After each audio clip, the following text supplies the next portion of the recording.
하나님 말씀 함께 보겠습니다. 요한복음 14장 1절부터 7절까지 말씀입니다.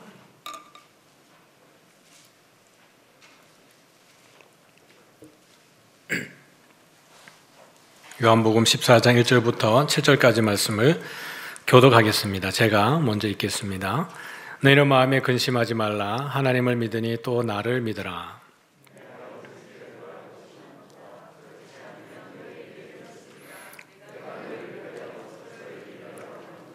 가서 너희를 위하여 거처를 예비하면 내가 다시 와서 너희를 내게로 영접하여 나 있는 곳에 너희도 있게 하리라. 도마가 이르되 주여 주께서 어디로 가시는지 우리가 알지 못하거늘 그 길을 어찌 알겠사옵나이까.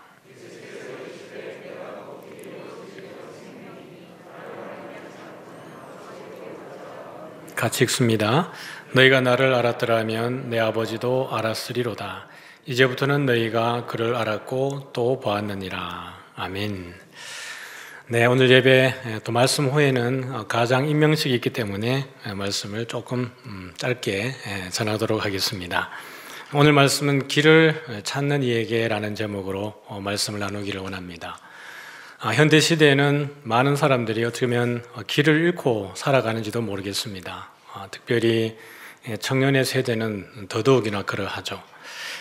코로나가 있어서가 아니라 참 어려운 시대를 살아가고 있습니다. 열심히 공부하고 또 진로 준비하고 취업을 준비하지만 정작 이건 내가 왜 이걸 하고 있나 나중에 돌아보고 또 고민하고 또 다른 길을 찾고 또 직장에 들어가지만 그들이 열심히 준비해서 중소기업에 대기업에 들어가지만 들어가는 순간부터 고민하게 되는 이것이 내가 잘 선택한 길일까.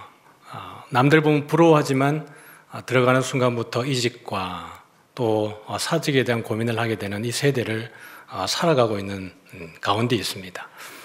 그래서 더더욱이나 많은 이들이 길을 찾고 있고 또 예수님을 믿고 있지만 내가 믿는 예수님이 진짜 나의 구주가 맞는가? 나는 예수님을 믿고 있는 게 맞는가? 이런 고민에 대한 또 생각들도 많이 있기도 하죠. 오늘 말씀을 통해서 그러한 여러 가지 고민들 속에 유일한 답이 되시는 그리스도에게로 한번 나아가 보겠습니다. 요한복음을 이렇게 연구하다 보면 요한복음과 출애굽기 간에 상당한 상관성을 가지고 있다는 것을 보게 됩니다. 출애굽기 또 특별히 모세오경을 보면 모세오경은 무엇을 말하고 싶을까? 모세는 이 이스라엘 백성들에게 무엇을 전하고 싶어서 이 오경을 기록을 했을까라고 하면 하나님이 누구인지에 대해서 말하고 싶은 거예요. 그래서 창세기 1장 1절에 보면 태초에 하나님이 천지를 창조하시니라. 그것은 그 글을 읽고 있는 수신자, 하나님의 백성들이 되겠죠. 그 백성들이 보고 있는 하늘과 땅을 이야기하는 겁니다. 너희들이 보는 하늘과 땅은 하나님이 창조하셨다. 너희들이 보고 있는 누리는 이 모든 것들이 하나님의 작품이다. 이 이야기를 하고 있고 애굽에서 430년 동안 노예 생활을 했던 이스라엘 백성들, 그들은 여호와에 대해서 귀로만 들었습니다. 너희 조상의 하나님 아브라함과 이삭과 야곱의 하나님에 대해서 귀로만 듣고 온전히 예배하지 못했던 그 백성들을 하나님이 광야로 이끌어내시는 과정 속에 어떻게 보면 거기에 행하셨던 여러 가지 일들은 하나님을 그들이 오감을 다해서 육감과 그들의 전인을 통해서 하나님을 보고 느끼고 깨닫고 고백하는 역할을 합니다. 그래서 출애굽기에서 하나님이 이루시는 그 기적들은 하나님의 하나님됨을 시각적으로 촉각적으로 그들에게 보여주는 일들인 거예요. 요한복음은 처음부터 요한이 기록을 할 때 예수님은 하나님이시라고 이야기를 하고 있습니다. 그래서 요한복음에도 여러 가지 기적을 행하시는데 특별히 요한복음에서 행하는 기적을 우리는 어떻게 표현하고 있냐 그러면 표적이라 이렇게 표현을 합니다. 사인이라는 의미예요. 표지판, 안내판이라는 뜻인데 그러면 어떤 표적인가라고 하면 거기에 행하는 기적과 이적들이 예수님의 아이덴티티를 소개하는 기능을 가지고 있습니다. 그래서 출애굽기와 요한복음은 상당히 닮아 있죠. 그래서 기적과 표적 가운데에서 우리 하나님은 누구, 우리 예수님은 누구로 소개를 하는 겁니다. 우리가 성경을 열심히 읽다 보면 가끔씩 놓쳐버리는 것이 이 성경은 왜 기록이 되어져 있고 누구에게 기록한 것일까라는 배경과 수신자들에 대해서 가끔씩 놓쳐버릴 때가 있습니다. 요한복음은 이 당시에 기록이 될 때 요한이 아마 1세기 말 정도에 공간복음서라든지 여러 서신서들이 기록되어지고 난 이후에 예수님의 제자들이 다 죽었을 때에 또 그가 사역하고 있는 에베소 지역의 헬라의 문화와 신화와 황제의 통치권 가운데에 예수 믿는다라는 것, 이것은 자기의 전 존재를 다 내어놓아야 하는데 예수는 과연 그럴 만한 가치가 있는 존재인가? 내가 예수를 믿고 내 전부를 버리고 내 목숨조차 내놓아야 하는데 과연 예수는 그럴 수 있는 존재인가? 그들이 섬겼던 여러 다신들과 다른 신인가? 라는 것에 대한 정체성을 요한은 이 요한복음을 통해서 이야기하고 있는 것이고, 그래서 시작을 할 때부터 요한은 예수님은 하나님이라고 이야기하고 있고요, 다른 신들보다 뛰어난 신이라고 이야기를 하고 있습니다. 그것을 보여주기 위해서 많은 기적을 보여주고 있는데 그것을 요한복음에서는 표적이라 이렇게 이야기를 하고 있는 거예요. 출애굽기에도 보면 이스라엘 백성들이 애굽에서 나올 때에 그들을 구원할 때에 하나님이 어린 양의 피를 통해서 문 임방과 설주에 바르게 하셔서 믿음으로 피를 바른 그 가정은 죽음의 사자가 지나가게 된 거예요. 넘어가게 되어진 겁니다. 그게 유월이라는 뜻입니다. 그래서 어린 양의 유월절 어린 양을 통해서 이스라엘 백성들은 죄 가운데에서 노예 가운데서 해방되어지는데요. 요한복음을 시작할 때 세례 요한은 그 제자들을 보고 예수님이 지나가는 것을 보면서 한 이야기가, 보라, 이는 세상 죄를 지고 가는 하나님의 어린 양이다라고 이야기를 하고 있습니다. 그러면 출애굽기와 요한복음은 상당한 상관성을 가지고 있어요. 그래서 기적과 표적을 이렇게 한번 보면 애굽에 있을 때는 10가지 재앙으로 하나님이 하나님의 능력을 드러냅니다.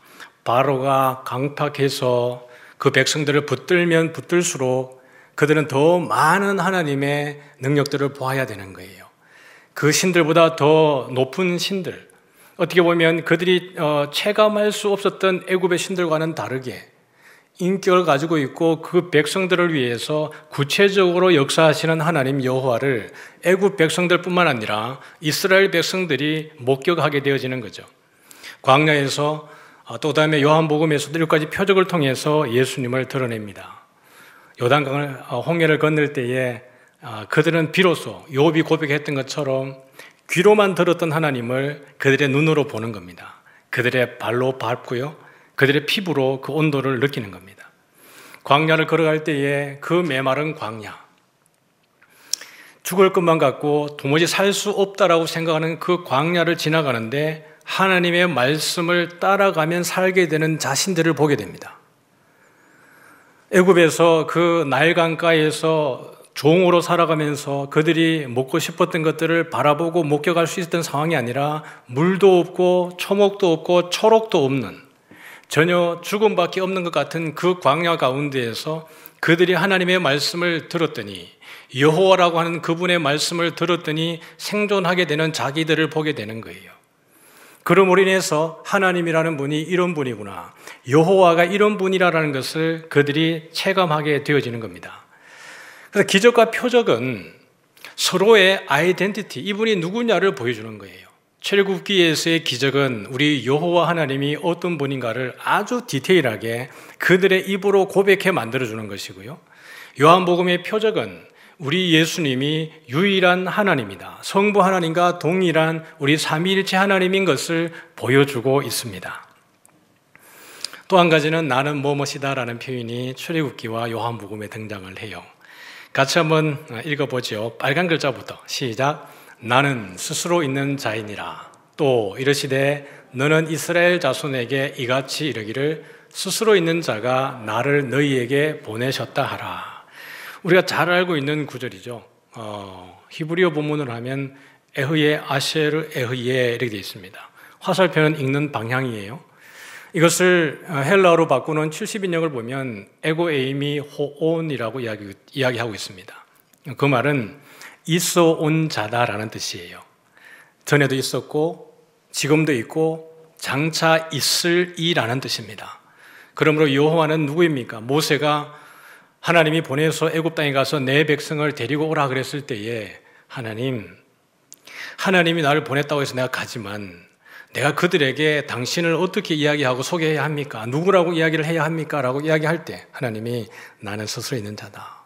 다시 말하면 있어 온 자다. 언제부터 있어 왔습니까? 하나님이 태초에 천지를 창조하셨잖아요. 영원 전부터 있어 왔고 지금도 있고 앞으로도 너희와 함께 있을 그 자다라는 것을 이야기를 하고 있는 겁니다. 이 표현을 누가 쓰고 있냐 그러면 요한복음에서 예수님이 사용을 하고 있는 거예요. 에고 에이미 호온. 그런데 예수님이 뭐라 그러죠? 에고 에이미 생명의 떡. 나는 생명의 떡이다.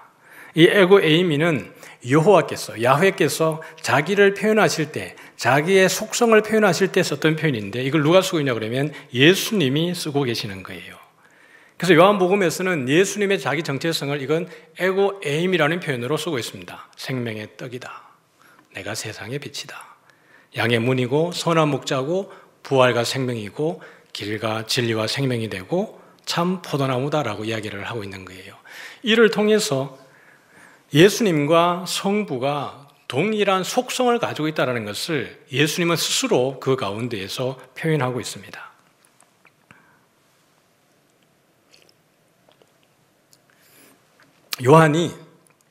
요한복음 가운데에서 예수님을 드러내는 방식이 재미가 있어요. 여러분들 요한복음을 이렇게 내려가다 보면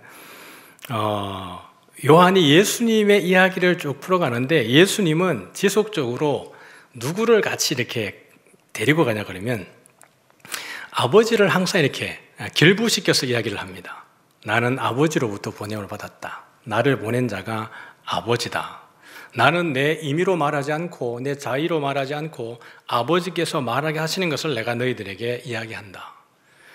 안식일에 아버지께서 일하시니까 나도 일한다. 아버지와 나는 하나다. 내가 내 자신을 증거하면 내 증거는 거짓되지만 나를 증거하는 이가 아버지이기 때문에 내 증거는 참되다라고 이야기를 하는 거예요. 예수님은 지속적으로 당신에 대한 이야기를 하는 가운데에 아버지에 대한 이야기를 합니다. 그러면서 아버지와 자신을 연결하고 있는 거예요. 요한은 그렇게 하고 있는 예수님을 이야기하면서 예수님과 아버지가 동일본질이라고 이야기합니다. 태초에부터 계셨던 그 말씀이 하나님과 함께 계셨고 그분이 하나님이라는 이야기를 아주 묘한 방식으로 요한은 풀어가고 소개를 하고 있는 거예요. 그래서 이것이 갖는 의미가 뭐냐 그러면 아버지와 아들이 하나라는 뜻이고요. 또 한 가지는 서로에게 증인의 역할을 합니다. 신명기적 율법에 보면 증인을 세울 때에 기본적으로 몇 명이 필요합니까? 2명 이상이 필요한 거예요. 그런데 예수님은 누구에게 증명을 받아야 되냐 그러면 제자들에게 증명받을 필요가 없는 거예요. 예수님은 사람에게 증언받고 증인이 되어야 될 이유가 아무것도 없습니다. 참된 증인은 누구냐 그러면 바로 아버지예요. 그러므로 예수님은 아버지를 데리고 와서 아버지가 나를 보냈고 아버지와 나는 하나고 아버지가 일을 하니까 나도 일을 하고 그렇게 해서 아버지와 자기가 하나 됨으로 인해서 자기를 증거하는 이가 누구라고 말하는 거예요? 아버지라고 이야기합니다. 유대인들이 이 글을 읽고 유대인 수신자들이 생각할 때 또 같이 있었던 예수님과 같이 있었던 유대인들이 생각할 때에 그들이 믿고 있는 여호와라고 하는 분이 지금 와 있는 이 예수라고 하는 사람을 증거하면 그 증거는 참이에요, 거짓이에요? 참일 수밖에 없습니다. 그리고 또 다른 증인이 있는데 누구예요? 바로 성령입니다. 성부와 성령이 증인이시기 때문에 예수의 증거는 어떻게 하는 거죠? 참인 거예요. 그리고 예수님도 누구를 증거하고 있습니까? 아버지를 증거하고 있어요. 그 서로 예수님과 아버지는 피차가 서로를 증인의 역할을 해주는 역할로 요한은 이 글을 전개를 하고 있는 겁니다. 그래서 광야에서의 기적을 행하시는 하나님의 이미지를 요한복음에서는 누구에게로 가져오는 거예요? 예수님에게로 가져오는 겁니다. 그래서 예수님도 우리 백성들을 위해서 이걸 읽고 수신자들을 통해서 내가 너희들을 구원할 자다. 내가 하늘로부터 내려온 자고 그들이 처해 있는 모든 헬라의 여러 신들 그들이 복을 받고 그들의 모든 것들을 지키기 위해서 있는 그 신들과는 전혀 다른 차원에서 있는 유일한 신이라는 거예요. 호흡하고 인격을 가지고 있고 그들 가운데 내재해 있는 신이라고 그들에게 소개를 하고 있는 겁니다. 누구나가 길을 갈 때에는 이 길 너머에 무엇이 있을까라는 두려움이 있죠. 여러분, 이런 안개를 경험해 본 적 있습니까? 이런 경우에는 참 힘들죠. 갑자기 10m 앞에 환경을 볼 수 없을 정도로 짙은 안개가 낄 때가 있습니다. 이럴 때는 차를 운전하고 가다 보면 속도를 도무지 낼 수가 없죠. 비상 깜빡이를 켜고 정말 천천히 가야 합니다. 이 안개 너머의 길을 알게 되면 그나마 뭔가 마음을 놓고 가지만 이 안개 너머에 어떤 상황이 있는지 모르면 정말 더욱더 조심스러워지는 것이 이 길이라고 하는 속성입니다. 근데 예수님은 제자들에게 말씀하시기를 내가 어디로 가는지 그 길을 너희가 안다 이렇게 얘기해요. 왜냐하면 지금까지 예수님은 제자들과 함께 3년이라는 시간 동안 함께 하면서 예수님이 오신 이유와 목적과 내가 어디로 가야 될 건지에 대한 이야기를 계속 해오셨어요. 그래서 예수님이 제자들에게 내가 어디로 갈지 너희들은 안다 이렇게 얘기했습니다. 근데 도마가 뭐라 그러죠? 같이 읽어보죠. 시작. 도마가 주여 주께서 어디로 가시는지 우리가 알지 못하거늘 그 길을 어찌 알겠사옵나이까. 예수님의 그 길과 도마의 그 길은 달라요. 예수님이 말씀하셨던 그 길을 너희가 안다는 것과 도마가 말하는 그 길은 다른 것인데 예수님은 자기의 운명에 대한 이야기를 하고 있습니다. 내가 어디로 가는지. 이미 유대인들과 있을 때에도 예수님 말씀하셨어요. 내가 아버지께로 간다. 내가 떠나간다 이 얘기를 누누이 하셨습니다. 그런데 도마가 볼 때는 문자적인 길을 보고 있는 거예요. 예수님은 당신이 십자가에 죽으시고 부활하시고 승천하셔서 하나님 우편에 앉으셔야 될 것에 대한 이야기를 이렇게 이야기하고 있는 겁니다. 내가 그 길을 간다. 그래서 도마는 아니 당신이 도대체 어디로 가시는데 우리의 그 이야기를 합니까? 당신이 어디로 가는지 말하지 않았기 때문에 우리는 알 수가 없지요 라고 하는 거예요. 제자들 입장에서는 답답한 겁니다. 왜냐하면 아니 고기 잡고 있고 일상에서 열심히 살아가고 있고 뭐 세금 거두면서 살아가고 있는데 어느 날 와서 자기가 메시아라 그러면서 따르라는 거예요. 전토를 버리고 부모를 버리고 전 재산을 버리고 직업을 버리고 다 버리고 예수님을 쫓았습니다. 그런데 3년이라는 시간이 지나가지고 자기들이 생각할 때 장차 나라가 임하게 되어지면 이 사람을 통해서 뭔가 정권이 바뀌어지게 되면 나도 한자리 할 수 있을 것 같았는데 떠난다라는 거예요. 이게 무슨 황당한 이야기입니까? 우리를 과와 같이 버려두시는 겁니까? 라는 것에 대한 이 두려움과 허탈함이 제자들 가운데에 엄습해 있는 거예요. 그러니까 14장 1절에 뭐예요? 너희는 마음에 근심하지 말라는 거예요. 하나님을 믿으니 또 나를 믿어라. 예수님은 오히려 떠나가는 것이 제자들을 지키기 위한 방편입니다. 가야 또 다른 보혜사 성령께서 오셔서 너희를 고아와 같이 버려두지 않고 영원히 함께 하겠다라고 하는 것이 예수님의 길이고 운명이에요. 그 이야기를 하는데 도마는 그것을 알지 못하니까 도대체 어디로 가십니까? 우리가 그 길을 알지 못합니다라고 이야기를 하는 거예요. 다시 한번 읽어봅니다. 시작. 예수께서 이르시되 내가 곧 길이요 진리요 생명이니 나로 말미암지 않고는 아버지께로 올 자가 없느니라. 어디로 가는지 알지 못한다라고 말한 도마에게 예수님은 지금 뭐라고 말씀하시는 거예요? 나는 아버지께로 간다라고 말하고 있는 거예요. 나는 아버지께로 간다. 그러면 장차 제자들도 어디로 가야 될까요? 아버지께로 가야 되는 거예요. 내가 너희를 위해서 거처를 예비하러 가노니 거처를 예비하고 나면 내가 다시 와서 내 있는 곳에 너희도 있게 하리라. 예수님은 아버지께로 가서 우리가 함께 거해야 되는 처소를 예배하러 가시는 거예요. 그런데 그 가시기 위해서 우리를 그 제자들을 데려가기 위해서 가는 유일한 통로가 누구라는 거예요? 예수님이라고 이야기하는 겁니다. 지금 길에 대한 이야기를 계속하고 있는 거예요. 아버지께로 갈 수 있는 유일한 길이 누구라는 거예요? 예수님이라는 얘기입니다. 내가 곧 길이요 진리요 생명이라는 것은 아버지께로 올 수 있는 유일한 통로는 나밖에 없다는 얘기예요. 그래서 내가 이 길을 가는 것이고 너희는 문자적인 길이 아니라 그 예수 그리스도의 운명에 동참을 해야 된다라고 이야기를 하고 있는 겁니다. 내가 가는 곳을 너희들이 알지 못한다 그랬을 때에, 따라올 수 없다 그랬을 때에 베드로는 왜 따라갈 수 없습니까?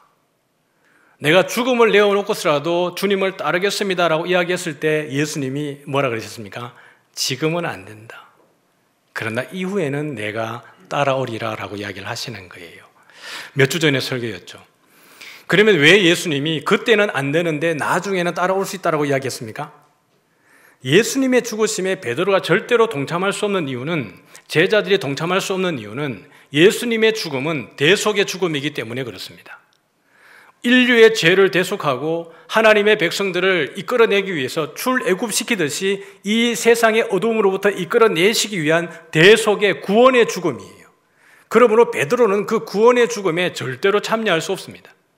그것은 오직 주님만이 걸어가셔야 되는 길이에요. 그 길 이후에, 주님이 이루신 이후에 그리스도의 고난을 바울이 고백한 것처럼 우리의 육체에 채우면서 그 길을 따라가는 겁니다. 오직 우리에게 진리를 주시고 생명을 주시는 유일한 길은 예수님밖에 없다라는 이야기예요. 히브리서 9장 8절에도 보면 성령이 이로써 보이신 것은 첫 장막이 서 있을 동안에는 시작, 성소에 들어가는 길이 아직 나타나지 아니한 것이라. 성소에 들어가는 길이 누구예요? 예수님입니다. 장막은 우리 수요 기도회 때도 제가 성막을 이야기하고 있지만, 성막은 기본적으로 성육신에 대한 구약적인 모델이라 그랬습니다. 성육신에 대한 모형이고 그림자라 그랬어요. 하늘에 계신 하나님께서, 땅에 거할 수 없도록 거룩하신 하나님께서 백성들과 함께 거하시겠다라고 그들에게 양식을 주시고 건물을 짓게 하셨는데, 그것이 뭐예요? 성막입니다. 내가 지성소 안에 그 속죄소 시은좌의 영광 중에 임하겠다라고 말씀을 하시는 거예요. 이것을 통해서 이스라엘 백성들은 우리 하나님 여호와가 우리와 떨어져 있지 않고 항상 머물러 있을 때 백성들 어디예요? 제일 가운데에, 가장 안쪽에 거하시는 거예요. 하나님이 행진할 때도 함께 하셨고 그들이 머무를 때도 머물렀던 것처럼 하늘에 계신 하나님께서 땅을 발등상으로 두고 임하시는 것, 성육신의 모형입니다. 그림자입니다. 그러면 성육신의 성취는 누구예요? 그리스도예요. 말씀이 육신이 되어 우리 가운데 거하심에 우리가 그의 영광을 보니 아버지의 독생자의 영광이요 은혜와 진리가 충만하더라. 성소로 들어가는 길로서 우리 예수님이 오신 겁니다. 같이요, 시작. 그 길은 우리를 위하여 휘장 가운데로 열어놓으신 새로운 살 길이요 휘장은 곧 그의 육체니라. 우리를 살리기 위해서 오시는 분이에요. 그러므로 예수님을 통하지 아니하고는 절대로 아버지께로 갈 수 없다라는 겁니다. 말씀을 정리해보죠. 같이 한번 읽어봅니다. 시작. 내가 문이니 누구든지 나로 말미암아 들어가면 구원을 받고 또는 들어가며 나오며 꼴을 얻으리라. 선한 목자 이야기하면서 이야기를 하셨어요. 나는 문이다. 양의 문이다라는 거예요. 문으로 들어오지 않는 자는 도둑이고 죽이는 자라고 이야기했습니다. 오직 이 문을 통해서 들어가는 자만이 양입니다. 양이고 하나님이 구원하시는 자인 거죠. 이러므로 문과 길은 사실은 똑같은 의미를 이야기하고 있는 겁니다. 그 문으로 들어가지 않으면 절대로 그 목자의 양이 아닌 거예요. 여러분, 저 문 안에 뭐가 있는지 아십니까? 저 길 너머에 무엇이 있는지 아십니까? 문과 길은 오묘한 속성을 가지고 있죠. 시골길을 이렇게 가다 보면 제가 사는 동네가 그랬어요. 도깨비가 많이 나타났습니다. 실제로. 그래서 많이 홀리는 사람이 많아요. 산에 끌려 들어가서 죽을 뻔하다가 산 사람이 꽤 있습니다. 실제로 저희 세대에도 있었습니다. 그런 길을 딱 듣고 나서 여러분 뭐 가라 그러면 어떨 것 같으세요? 못 가죠. 한겨울에 다리 휘영청 밝았는데 벽가리를 덮었던 비닐이 바람에 날리면 그게 귀신 같아요. 네. 그리고 이 떡갈나무 잎이 말라가지고 바짝 말랐는데 바람이 착 불면 찰 떨립니다. 그러면 등에 땀이 쫙 나는 거예요. 그런 길 가라면 가겠습니까? 못 가는 거예요. 저 문 안에 정말 무서운 것이 들어있다고 생각하면 문을 열겠습니까? 못 열어요. 소리만 들어도 열겠어요? 못 열죠. 옛날에는 그 동네 장례가 나면 동네에서 다 상렬을 메고 장례를 치렀습니다. 근데 그 상여 기구를 넣어두는 집이 있는데 그 집 안에 상여를 넣어두는 문을 못 열겠어요. 너무 무서워가지고. 늘 시체를 옮기는 기구들이 들어있는 곳이니까. 문과 길은 그런 속성을 가지고 있습니다. 그런데 만약에 여러분이 그런 어스름하고 무서운 길이지만 요 고비만 지나가면 우리 집이 있다. 매일 드나는 집이 거기 있고 밝은 빛으로 나를 기다리고 있다 그러면 저 길 통과 못 하겠어요? 달려서라도 가는 거예요. 이 문을 열고 나면 보기에는 어스름하고 무섭지만 문을 열고 나면 나를 반겨주는 가족이 있다고 생각하면 저 문을 못 열겠습니까? 여는 거예요. 알면 가는 겁니다. 우리가 예수님을 믿고 이 믿음의 길을 가지만 정말 나는 이 믿음의 길을 가면서 늘 자유하고 기뻐하고 평화를 누리는가? 나는 수없이 기도하고 말씀 안에 거하는데 예배 가운데 있는데 늘 내 안에는 뭔가 허전하고 두려움과 불안함이 내 안에 도사리고 있지 않는가? 나는 확실히 이 길을 알고 가고 있는가? 나에게 예수는 정말 약속이 확실한가? 이것을 여러분에게 질문도 던지지만 위로도 되어집니다. 아무리 어려워도 우리가 살아오는 날 동안 잘 먹고 잘 산다고 생각했던 적이 있었습니까? 잘 살아보세요라고 새마을운동을 해가지고 열심히 살아왔는데 그런 적은 잘 없었습니다. 그런데 돌아보고 나면 그래도 그때가 좋았다 이렇게 얘기합니다. 또는 여러분이 살아오는 날 동안 없어도 행복을 누리는 분들이 계십니다. 무엇로요? 세상이 줄 수 없는 평화로. 진리가 주는, 예수 그리스도께서 유일한 길이신 그분이 주는 평화 때문에 누리는 복이 있습니다. 이것은 예수 안에 거할 때 우리가 누리는 복인 줄 믿으시기를 소원합니다. 이 세대는 길을 잃어버린 이들이 너무 많습니다. 코로나로 힘들고 어려울 때 사람들은 더욱더 종교를 의지하고 신에 대한 의존감이 더 강해지는 거예요. 길을 잃어버린 이들에게 여러분들이 그 길을 알려주는 안내자가 되어주기를 주님의 이름으로 축복합니다.